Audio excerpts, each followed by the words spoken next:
Okay. First thing vegetables అంటే నేను చాలా selective person. Like few veggies మాత్రమే నా లిస్ట్లో ఉంటాయి. బట్ కొన్ని రెసిపీస్ ఉంటాయి కదా, దే స్లోలీ చేంజ్ యూ. ఈ గుమ్మడికాయ దప్పలం కూడా అలాంటి ఒక రెసిపీయే. ఫస్ట్ టైం ఇది మా అత్త వాళ్ళ ఇంట్లో టేస్ట్ చేసా. అప్పటి నుంచి ఇది నాకు ఆల్ టైమ్ ఫేవరెట్ అయిపోయింది. టోటల్ కంఫర్ట్ ఫుడ్ ఫీలింగ్ అసలు.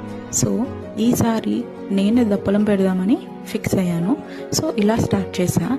No YouTube, no Instagram copied, only మా అత్త చెప్పిన ప్రాసెస్సే.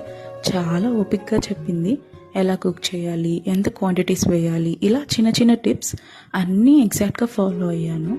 And it turned out really tasty. సూపర్గా ఉంది. అండ్ అలా వేడి వేడి అన్నంలో పప్పు, నెయ్యి, ఈ దప్పలం వేసుకొని తింటే ఆహా ఎంత బాగుంది.